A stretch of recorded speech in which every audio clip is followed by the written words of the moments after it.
how did you get there? Because you're on a great show. Yes, I love it. You're with a great crew too. I They are listen to you guys. You guys are fun, and you seem to really love each other too. Yes. So I went to every single person's door, and I was just like, hey, I'm Paulina. I'm from Chicago. Like, I'm happy to be home. This is so amazing. I'm working in sales upstairs. I'm an assistant, my first day, but I want to be here. I want to be in programming. I know how to blog. I know how to do social media. I know how to do all these things. Whatever you need me to do, I will do. Like, I was in everyone's face at the door. You're watching Chic Innovator. Stay tuned for fascinating topics, fascinating people that have style and are innovative.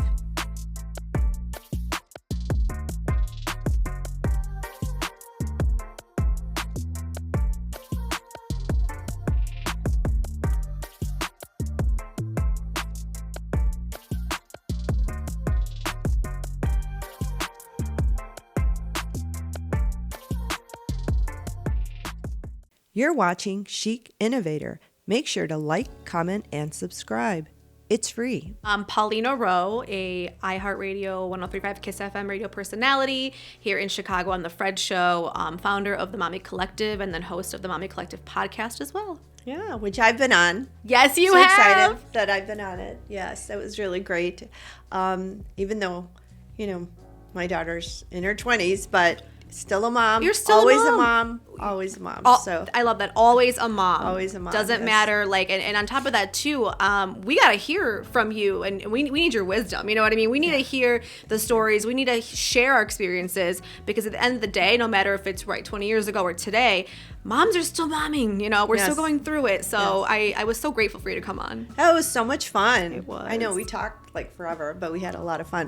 And I'm glad you're here because you're always chic and you're innovative, because you're constantly, you're constantly doing something new with yourself and being creative about yourself. And I love that. We've known each other now for a couple of years. Yes.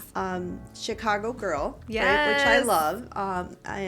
And now, where are you living at now? Because I know you were living near Midway. Yeah. Near where my mom lives. That's right. Yeah. Yes. Remember we had that long talk. And where are you at now in Chicago? So I'm still in Midway. I probably won't ever leave. Okay. Like I mean, I've left as far as like I moved to New York for a summer. I did LA for 2.5 years, lived in Los Angeles. But anytime I'm in Chicago, I just have to be like in my neighborhood. I just feel, I don't know if it's like a comfort thing, but now that I have a baby, my mother-in-law and my mother are both, they live 3 blocks from each other. I'm not even kidding. Perfect. We're like Mr. Rogers' neighborhood. So I love that. I'm like, I'm not leaving. But yeah, we settled. We bought a house. We kind of just, settled down there, and we love it. I love my neighborhood. I grew up there. My daughter will now too. No, I've got to tell you, I was pleasantly surprised, happy, excited, because you're like the phoenix. You went through, when I met you, you weren't starting off in your career, you're already going, but then you went through so many transformations. Yes. And I do want people to know that, to kind of go back. I'm so happy where you're at now. Thank you. But every time I would look at Paulina, I would say, oh my gosh, she's getting better. She's doing, transforming herself, looking at how she could be, bigger, better. And I want to talk about one thing, because this was before you were married. I don't even know if you were engaged or anything else, because that was a surprise to me. I'm like, oh my God, now she's engaged, now she's getting married, and then the baby, right? But you went through a whole thing where and I love this, because it's, to me, manifestation is so important. Yeah. And people believing that they can do whatever they set their mind to do. And you're just a prime example of that. You're on the radio show, and we're going to talk a little bit about how you got there. But in between, you were really manifesting. I mean, you wanted a whole new body. Yes, I did. You went through this thing where, tell us a little bit about that, because I loved it. You made a decision. You wanted to transform yourself, transform your body, and then all of a sudden it's like getting done. Is that something that you visualized, and then how did you put those pieces together so that it would happen? Oh, that's such a fun question. So, yes, I'm somebody who always, I'm very body positive. I'm always very much so, very happy in my skin. But I'm also, I guess, a realist where I'm like, okay, I'm not feeling comfortable at this moment or whatever it might be. And I don't know, like I'm very, real with a lot of things. So I'm very upfront. And for me, I was always, with my weight, I was always struggling where it's like, okay, I gain weight, I lose weight, I gain weight, I lose weight. And like, I took exercise at one point like so serious, and I love that. And I'm trying to, now that I'm postpartum, like 10 months after baby, I'm trying to get back into that. But at that time, I was like, no, like I'm going to put my all into it because I want to invest in myself, right? And I think health is wealth. I think mental health is wealth. And I felt like, well, if I'm going to feel my best, right, look my best, I will be my best. And I also want to just truly take care of myself, because nobody that you talk to, who's, on their deathbed ever says like, wow, like I really regret taking care of myself. Like, you know what I mean? And I was like, well, health is so important and we don't take it seriously, especially like in like our community, sometimes Latino community, like we don't talk about it as much, right? Or we don't really prioritize certain things, and it's a whole, I know it's like a whole other conversation, but no, but honestly, that's why I'm asking you the question, because I think it's important for people to know. Everybody says the number one person you're supposed to take care of you is your child, but the reality is it's not. It's you have to take care of yourself first. And you have to know yourself, so that if you're 100%, then you're able to give that 100% to others. And I love that. And a lot of times in our community, in the Latino community, especially with women, we don't do that.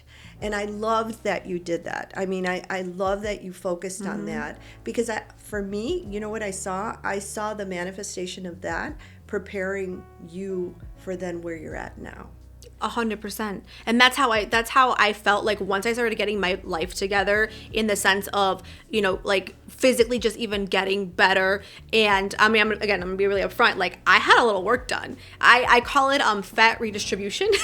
No, but I love that you did that. I did it. Yeah, and you were open about it, and oh you my shared God. that, which was really great. It was, I think I even recorded it. I was like, guys, look at this. This is crazy. Like I was awake because it was like a new process, like a new thing that they were doing. You were awake? Yeah, you're awake. Yeah. So you're not under for liposuction. It is liposuction, but it's you're awake. You do have like laughing gas and all that other stuff, but basically they just take the fat from whatever area, right, your stomach or your arms, whatever it is, and then like you could put it, in wherever. So I was like, well, give me a Brazilian butt lift. I'm here. Let's just do it. And honestly, that changed my life, because once I got that procedure, not only did I feel better, but I started taking care of myself better. I started eating better. So you're right. It all manifested in this way. And I felt and was the best that I ever was, which then and again, a form of manifestation. Then at that point, I felt like ready to be committed in a relationship. And I was like, maybe I'll meet my person. I hope I do.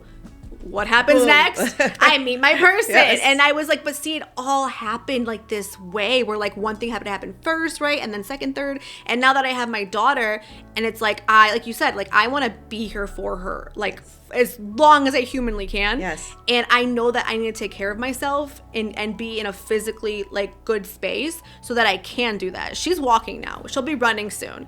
If I'm not feeling well enough to run after her and do these things and play with her and stuff like that, I don't know what kind of quality of childhood she'll have. And I want her to have a good childhood with me. I want to be that mom that's running around. Well, and you her. want to enjoy it. I do. And so the best way to enjoy it is, you want your child to be physically fit. Well, you have to be physically fit first. You have to. You have to be, because you're giving 150%. So I'm so proud of you. Thank you. I was watching it all, and I'm thinking, this girl is doing it. I love this so much, because I think that's what a lot of people also don't realize is, a lot of times people complain, I can't get this done, or I can't achieve this, or this is not happening. Well, what you're attracting is where you're at. So you've got to get yourself together first, right? And a lot of it comes not just externally, but internally. Correct. And sometimes it takes you doing some things externally so that you can feel good about yourself, and then it takes you to the next step and the next step. So I was very proud of you. Thank you. And I'm very happy where you're at now, and I'm cheering you on. I'm cheering you on. Thank so you. This is really great.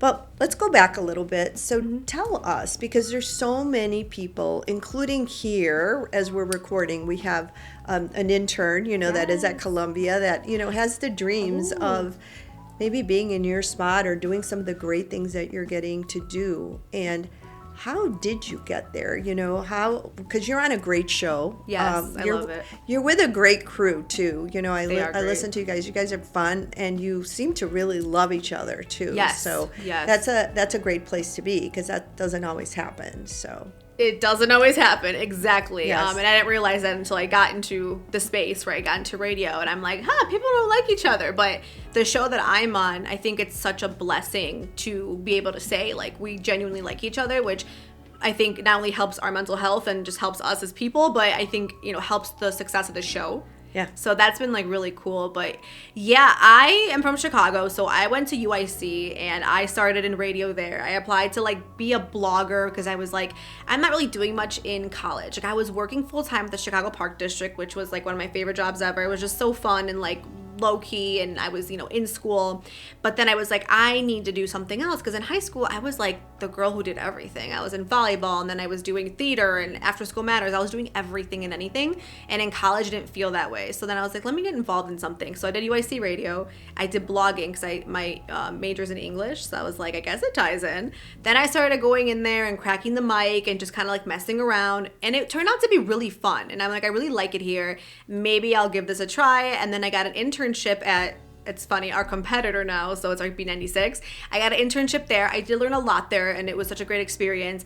And then after graduation, I really didn't have anything lined up, kind of was like, what do I do? So I moved to New York for just like a summer, just sort of like had a summer to myself, if that makes sense. And then after that, I was like, okay, like New York, but I'm not crazy about it. So where do I go? And I always said, so curious, what was New York like a gap year, or were you actually working out there? It was a summer, and I was nannying. And again, back to like kids, I love kids. Like I just love working with them, and it was so fun. And the reason that I was okay with that though is because I had an amazing family. So it's the mom that I was working for, is her name is Linda Perillo. I can't even pronounce it, Perillo, and her brother are the Perillo Tours. Their father was the owner of Perillo Tours in Italy. Oh, they still they're active today. Like they still have Perillo Tours. They go all over relationship Europe. to Joe Perillo. I thought there was for a second. I still need to ask her because I have to ask. She's in Chicago, right? Yeah. Joe Perillo. So I wanted to ask if they were if they were related in any way. We'll have to ask. I know you know him very well. Know them very well. They sponsor, you know, our event. So we're really grateful to them. So hey. Oh hey, shout out Perillo. But yeah, so then I was with her, and then I was like, okay, you know, she's a mom of 8. Like, she was just amazing. So I was like, this is fun. And she was like Jersey, and I was living in New York. So it was like this East Coast, you know, summer that I had with them. And then I was September, and I was like, okay. And she told me too, she was like, you're young, you know, you have goals. I don't want you to be like stuck here in just like Jersey, like being a nanny. And I was like, you're not wrong, Linda. Like, I love you, love your family. And she's like, but I think for both of us, I think it's probably best if like you go back and like pursue what it is that you want to do. Is it radio? Is it TV? What do you want to do? And I'm like, you're right. So, and did you know what you wanted to do? I did and I didn't. Like, I still felt like I want to do radio, but I didn't really know how to get in.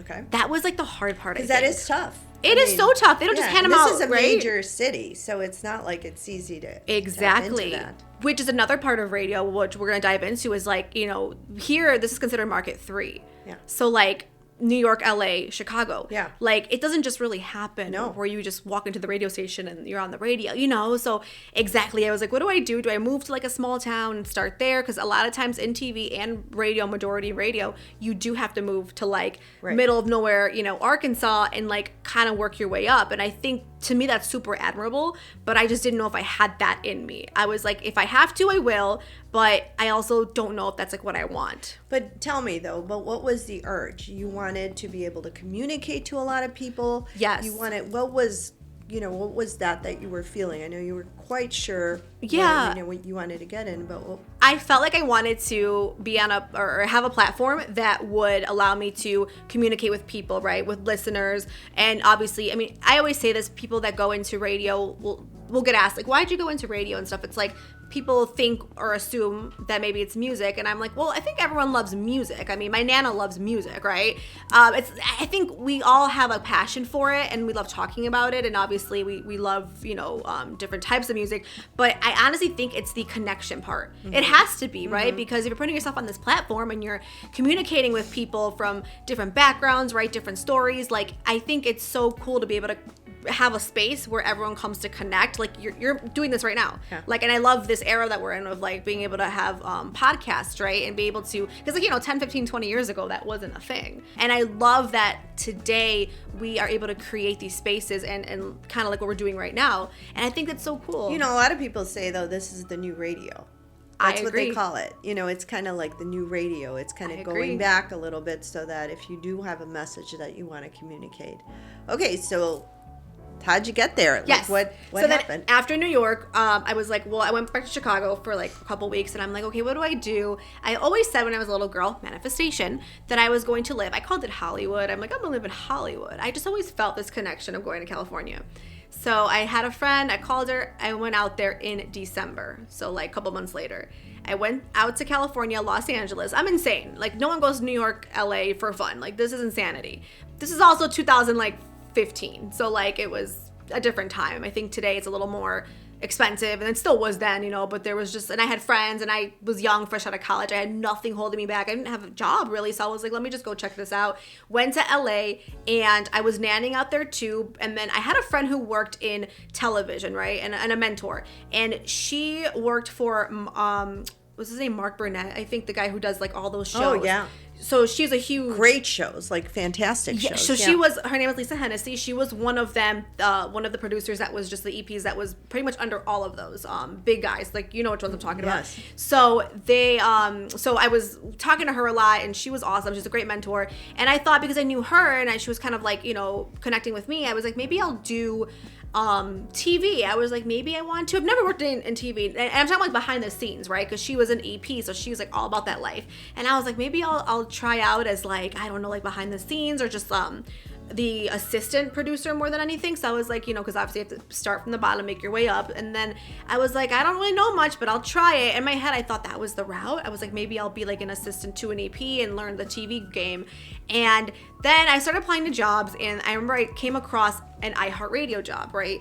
And there was iHeartRadio in Los Angeles, and they were looking for part-time promotions assistants. Now in radio, promotions assistants, that's kind of where you start.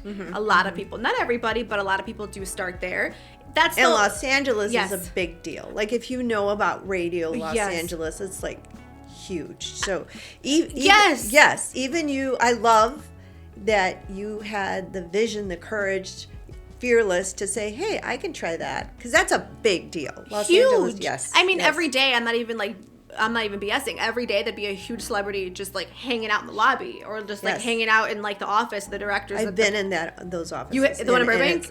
It's like a huge deal. And it's a huge deal. 5 minutes and everybody's coming in and out. Yeah. And you're just like, okay, like there goes so-and-so. Like I'm sitting at my little desk, like giving tickets out, like putting them in little envelopes, and like the Jonas Brothers are walking by. It was like insanity. Literally, it was insane. I was like, this is crazy. But it was so much fun, because every day you just never know who'd be there. So then I applied for this job for a promotions assistant. And you're talking like bottom of the barrel, like you're at the gas station putting up tens, right? You're passing things out, you're driving the van. But I didn't care. I was like, no, I want to try this. Like, I think I want to do radio. We'll see where this goes. So I applied, and then I ended up getting the job, and I was so excited. I was like, this is like my job in LA, So but when I was there though, I was everywhere, and I was asking so many people, I'm like, can I shadow you? Can I do this? Can I do that? I'll do your blogs. Like, I was the young person who was tech savvy, so I was like, how can I apply my skills so people can see that I am serious, 1, and 2, like I am an asset, like I'm helping their show or whatever they're doing, and number 3, like I'm willing to learn. I want to learn.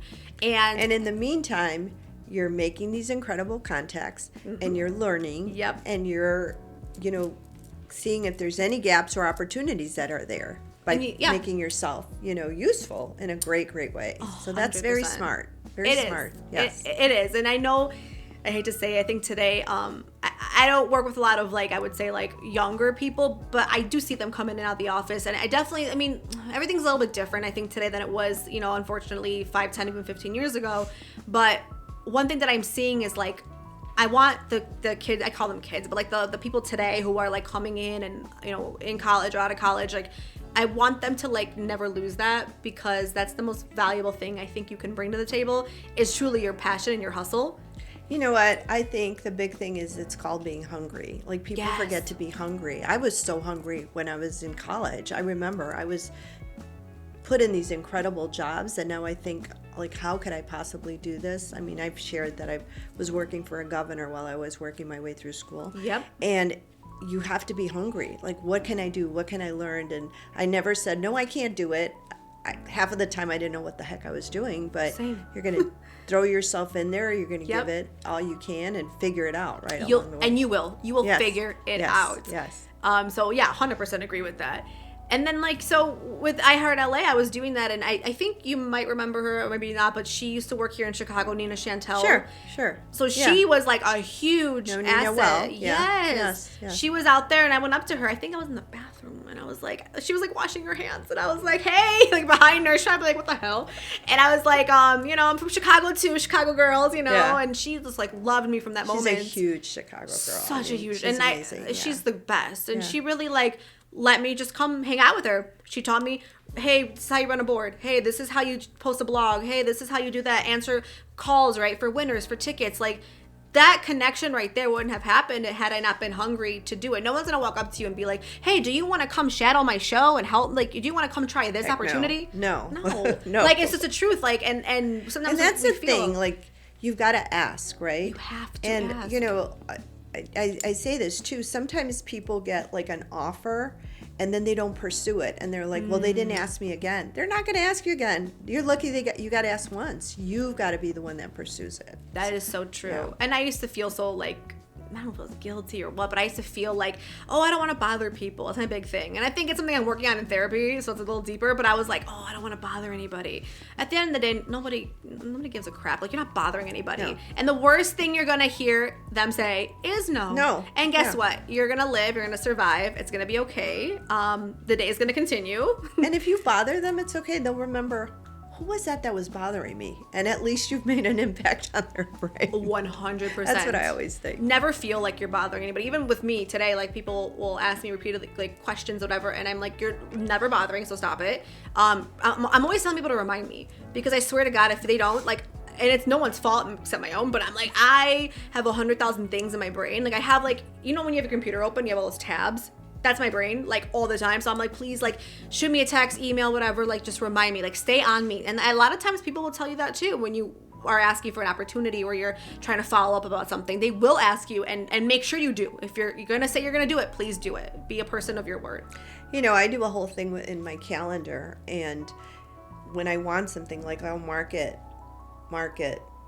until I get it. Yes. Because you've got to go back sometimes with people. People are really busy, Of and course. they've got their own life, and Yeah.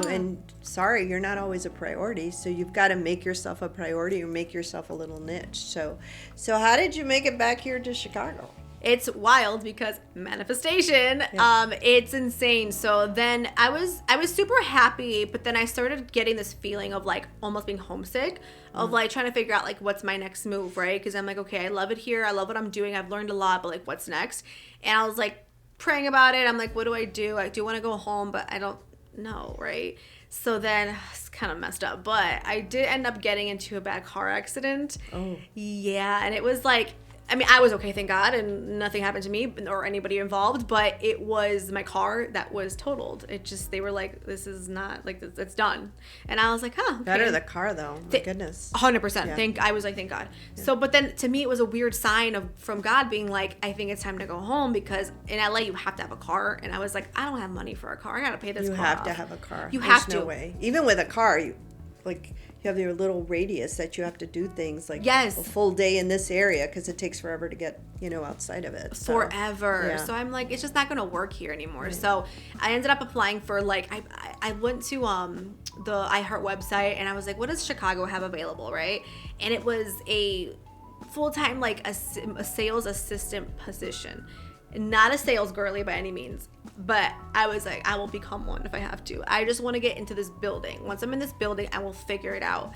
And I applied for it. I interviewed. I ended up getting the job, which I have no idea how. So I give the team the biggest grace. I figured it out. I did. I was like, hey, I'll figure it out. So then I came back to Chicago. I was so happy to be home. It was like 2 years being gone.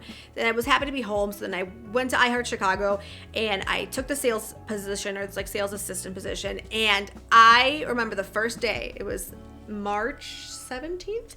I remember going to every single door on the 27th floor, which was our programming floor at that time.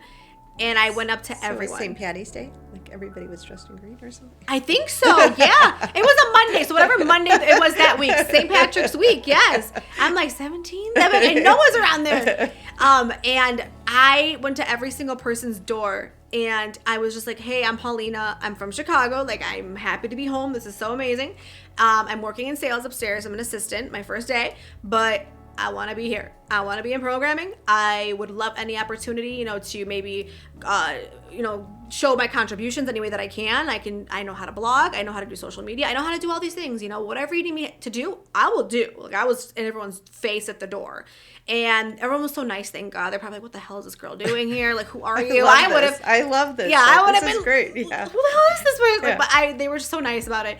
And the PD at the time, he was so awesome. And he was just like, yeah, I want to keep this convo going for sure. And it was cool because at that time, the Fred and Angie show, they had a producer. His name was MJ, but he was on his way out already because he was in grad school and he was sort of finishing up that part of his life. And I know he was heading out. And they didn't have anybody else. They had a phone screener too, Joffrey. We love Joffrey. But there was no one really doing like the blogs, the social, even helping with content. Like, there was nothing there. There was an empty space there, but it wasn't really talked about. So you developed those skills though early. Yes. In that, because yes. I remember when social media came on board. I know, I was doing Latino Fashion Week, and we were one of the first ones actually to use social media. Like, I remember we started using Instagram, and some of these, and people were looking at us like, "What are you talking about?" People didn't know that, so you were early on then, which is great. Which is great, and then you've got, even though you were in the PA position, you've got from LA. Right on there. And so that probably made you feel a little more secure as well, that you've got that background, you've got all that experience now that a lot of people don't have. I love that. Point blank, exactly, because I'm thinking, like, had I gone in, like, if I still had like my hunger, right, and my want, I'm sure they would have probably, paid attention to me in some capacity.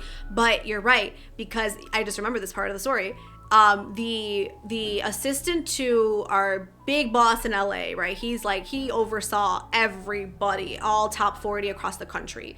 He had an assistant, Lisa Marie. We love Lisa Marie. She wrote an email. I don't even know if I told her anything or she just did it out of her own. I don't remember what she did. I think her and I talked a little bit because I told her I'm going back home, and she was so awesome about it. She wrote an email to Tommy Austin, who's my PD at the time, and said, she is a diamond in the rough. Like, you want her. Yeah. And I never asked her to do that. I don't even remember how he got that email or what, you know what I mean? If he asked about me, I don't even remember, but she wrote that. And I just remember being like, holy crap, like, she's a gem. Like, that was so nice of her to do. But you're right. I got the experience already, so they were probably like, okay, experienced, she's from Chicago, like, which obviously we're talking to a Chicago audience. Right. That helps. Right. I was obviously young. I was 24. I'm the demo. I'm the girl who's listening to the station, so I know what music we like. I know what topics would be cool to talk about. I was young and single, so I was like the only person on that show that really had that lane, So when you understood the market really well, 100%, you were the market. I was, I always say that. I'm like, I was.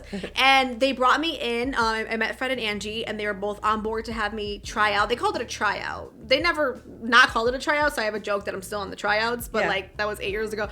But so they were like, oh yeah, we'll try this out, see how it goes. And I did everything where I learned every position on that show. I learned, I brought my social media skills, to the show. At the time, it was like TikTok was not around yet. What was it? Instagram was, not what it is today. There wasn't Reels, so we were still doing all the Instagram stuff, and like Twitter wasn't X yet. No, because it was so different. I mean, when it all started out, and people, I think I remember that a lot of people were like, "Oh, this is gonna go away. It's gonna last for just a little bit," and then it started snowballing. Yes. And I remember even TikTok. I was out one day with a friend of mine. God, this was so long ago. And we were doing, because remember TikTok used to be the dances with the music. Oh, that's kind of how it started. It was choreography. So we were all like, okay, we're going to do this little choreography. Yeah. And one of my friends recorded it. We were all out having a good time. And somehow it ended up getting like all these likes. Like, we start seeing ding, ding, ding, ding, viral. ding. Yeah, you know what I mean? And so we're like, oh my God, people like this. And then it starts snowballing, and then everybody started doing it. But you were way there in the front. I want to ask you something, though, because there's a lot of people that, not a lot of people, but, you know, they do these jobs, and they do the best that they can, and they don't get, you know, somebody out there who supports them at the high level. So tell me, what is it? You know, what made you a little bit different? Because there's a lot of people that are out there that get the opportunity to get their foot in the door, if you will, and they get the experience, but then they don't move forward. You know, what do you think? I mean, because you got a letter of recommendation from LA from somebody really high up that helped you. Was it that you're super nice? Was it that, you know, because sometimes you can't be super nice because then you get walked all over. Yeah, so that's real. Do you have any formula that, you know, that you could share? Such a good question. Because I think it's still something, I'm 32 now, right? And I still feel like that's something I struggle with, because I've always felt like, oh, you know, being nice will get you anywhere, and it definitely gets you places. It gets you inside the door.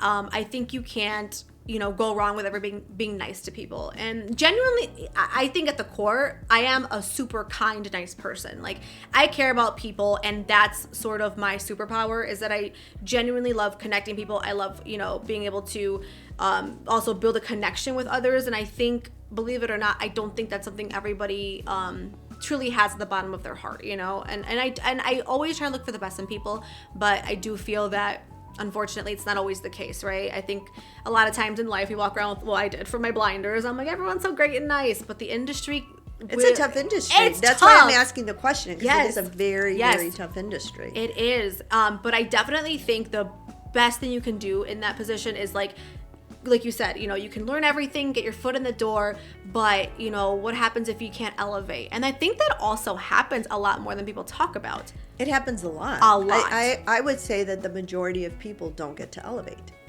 That's real.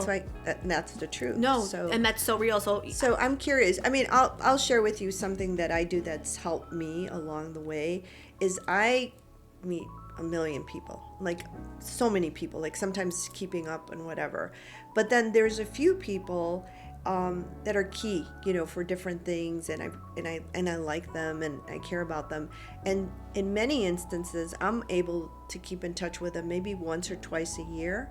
But I'll connect with them. I'll just contact. How are you doing? How is your, you know, whatever? Because I don't think you should wait till you need them.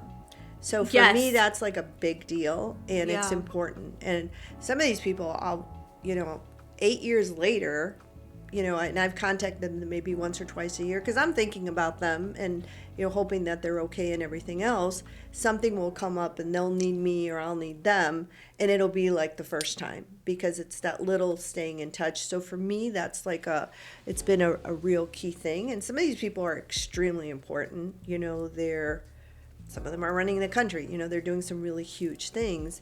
But for me, that's kind of a formula. So I'm curious if you have a little secret that you could share with us. I definitely think that it falls into yours, where I try to still be there for people, even if they might not need me in the moment. Because, and I was talking to my husband about this, right?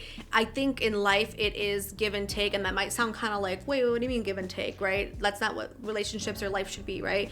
But I think it is. And I think in the moment being like, let's just say you're going through something right now, right? And, you know, you need me, right? I'm going to give everything I can to be there for you, because God forbid, maybe in, you know, 4 or 5 years, I'm going through something and I need my friend there for me, right? Or I need this kind of support. And I think that's what I mean by give and take, right? So I think it's important to constantly water these relationships, these networks. I still do that all the time with people in the industry, especially because I'm not going to be known as the girl who just hits you up when I need something. I think that's so... I think that just gives a little bit of the ick, in my opinion, right? Mm-hmm. Because, the industry is, I understand, like, I might not always need something in the moment or, like, whatever, but I still feel like it's important to water relationships, to keep up with people, see how they're doing, just at, like, a human level. We don't have to even talk business at the moment, right? We can just see how are you doing? Mm-hmm, I think that is so important, because you, honestly, too, you might be out of the industry, or you might be leaving the industry. Like, there might be certain things that you might be doing that's completely different. And to me, I think it's important to open up our networks that are not just maybe like where we are. So like I might have friends like, in politics, right? I have friends in sports, things that I don't really relate to in the work world, but I also have tapped into those networks for other opportunities and vice versa, because at the end of the day, like, they might want something from me and I might want something from them. And that to me is really important. And I do think that it's important also to find guides and mentors that are not just in your industry. That's my other like little secret. Right. I have mentors and friends and people who I go to for things all the time that are not related to radio at all. And I think that's so special, because I think it's important, like, that I'm tapping into, like I said, other people's worlds that are not just all about me and radio or media, right? And I want to be able to have those connections, those genuine connections, but I also want to be kind of in the know of, like, what are you up to, what are you doing, right? And what advice can you give me that's not biased in this industry, right? So I think that's really important too. And you're right, sometimes, like, we don't always elevate in whatever space we are, but I think the one trick I would say is to not stop believing in yourself and to be okay with creating your own opportunities wherever you can. I think we live in a world right now where you truly can create your own opportunities thanks to, you know, being able to have your own podcast, being able to have a social media account like TikTok. How many people have blown up on TikTok who do a bunch of cool things now because of, you know, having the courage to go on that platform and create their own brand or create their own whatever they're doing. I have a friend who left radio and she has her own dating app now, and she's making so much money and having so much fun with it and just truly being creative in that space. That's awesome. Another dating app. We talked about dating apps on our Love Connection that we did for Did Valentine's you? Day. Oh. Yeah, it's kind of fun. I love it. It's interesting. I love it. Yeah, See? yeah, But yeah, it's cool. yeah. I mean, you know, so many people are on those apps now, and that's the way that they connect. So, tell us. So now you're a mom, you're married. Yes. What vision are you having for your future? What can you, I know you don't want to tell it all, but, you know, if you can give us a sneak peek kind of Yeah. what direction, because what I love, and I've got to tell you, and thank you so much for inviting me to the Mommy Collective. And I know that you were just on the front cover right now also, right, of Chicago Latina magazine. Yes. You're doing like all these wonderful things. Thank you. And I guess my question is, how are you feeling with the future? Because now you've got a partner, and it's obvious to me. I'm hoping to meet your partner really soon. You haven't met him hubby. yet? I haven't met him. I'm hoping to meet him Yes. really soon. I've seen all the pictures and everything else, but obviously you've got a very supportive partner. Yes. And when you sit down and you talk and you visualize, do you share this with him, like kind of your vision for the future? You know, how do you work that out? Because it's another dynamic now. You've got another individual. Whew, yes. Listen, yes. Everything you said, yes. So I've been by myself for like 29 years, and it's been a lovely 29 years. And when I met my husband Hobby, they've been lovely. When I met him though, I was like, you fit really nice into this, because he's a fireman. Like, he's hot. He's a fireman. He is just like the most chill, low-key guy. I've seen the pictures. He's just the best. And I was like, you know what? Like, you not only make me feel really good, seen and heard, and like very supported, but like you fit into this mold, right? Because I knew like I wanted to obviously do more. And I met him in COVID too, which is the crazy part. So I feel like he didn't really, I don't know if it's fair or unfair, but he didn't really get to know or see the real me of like, oh, I'm running to events tonight. You know, it's a Thursday night. I have to be here, do that, go this, interview this celebrity, go. He didn't see that for like 2 years, because even after COVID, I felt like it was kind of still a little slow. And so we came back into like the world, right? And once the world opened up and things were happening again, I feel like he was like, whoa, this is a lot. Because he's just like the most chill guy. And he was like, this is a lot. He's like, but I get it and I support you. And now that we have a child, there's the three of us, right? And we're trying to always figure it out of like what's best for all of us, because he works 2 full-time, then there's me and a million things that I'm doing right next to radio, and then having a child. And we both want to be the best, like, active, present parents there are. And I don't think there's a formula to that. I think you just got to do what works for you and your family. Yes. You just, yes. and I remember yes. on our podcast, like we talked about this yes. too. It's like, you got to do what works for you. Yes. And I'm a big advocate of the village, you know, yes. so like shout out the village, my mother-in-law. Yes. And my mom. I don't know what I would have done without my mom and my family. I'm telling you right now, I'd be in the fetal position somewhere. Yes. Like yes. I'd be not well yes. because it's a lot of work. And if you don't have family, I always tell people you've got to create a team. You have to. Doesn't have to be your family. It could be a friend. It could be this and that, but you've got to create a team. It's not, you can't do it by yourself. I don't think we're designed to do it alone. And I know some others will argue with that and everything, but at the end of the day, I would really encourage moms to look into, who can be in my village, right? Who is my village, and like what can I do to make that village grow, right? And it's good for your child. So good. Yeah. I didn't have grandparents here, to be honest. I didn't have one grandparent here, biological grandparent. Either, actually. No. They were in Mexico. Yeah. And to see my mom and my mother-in-law see my grandchild, my daughter every single day, I'm like, almost every day. This so is wonderful. It's a blessing, and she loves them, and I'm like, this baby is beyond loved and just blessed. So I'm very grateful for that. But with Javi and my husband, we have to figure out certain things of like what's gonna work. And we do have a lot of hearts to hearts, because one thing about me is I'm sensitive. So sometimes I'll sit there and be like, I'm sensitive and crazy. So sometimes I'll sit there and be like, hey, I have a new idea. And he's like, oh boy, here we go, And like, we work through a lot of my ideas, and a lot of them do come to life. But I do tell him everything because I want his support and everything, because I need it, right? If I'm going to be married to him and build a life with him, he's got to be included in this, right? Yeah. I don't think marriage is, and people hate when I say this, I don't think it's easy. It's not, right? Because again, by yourself for 29 years, lollygagging around town, doing what I wanted to do, right? I'm at this event, I'm building this, I'm doing that, I'm getting into radio, whatever, right? Every project. Now, you're right. It's like, out of respect, and because like we're building a life together, I have to work with my husband for him to understand, and for him to also help support, make sure that like both of our needs are being met in this, right? I want him to know that I want to spend time with you and all these things, and also I want to spend time on my crafts, right? Well, and apart from that, I mean, you've got double the support. It makes your foundation stronger. I think a lot of times people see it as, oh, now I've got to share this with somebody, but it's good because you've got to share then the good life with somebody, and the bad life, bad things that come. You've got somebody 100% to lean on, and it makes your foundation so much stronger. I love how you said that. No, that's true. I mean, I think that's the way to look at it. I love that. So I think one of the things I want to make sure, and I say this a lot when I go even to speak to high school students or even college students, is whoever you choose as your partner is extremely critical. I mean, I think it's, really important that you find somebody, right, that has the same values and is willing to, be there through the good and the bad. And there's going to be a lot of changes that are going to be coming up. And so they've got to be solid enough to, support you when those changes come about. So there's a video that I saw too that said something very similar. Yeah. That said, and I hear this a lot, like one of the most important choices you ever have to make. There's a couple in life. Yeah. Honestly, one of the most important choices you make is your partner, is who you choose as your life partner. Yeah. Because that unfortunately can make or break you, Yes. So be strategic about that. Be mindful of that. And also like, if you feel like something's not for you, there's nothing wrong with walking away from that. And I know that's easier said than done for some people. Yeah. And I look at my mom, and she's been divorced for maybe like 15 years now.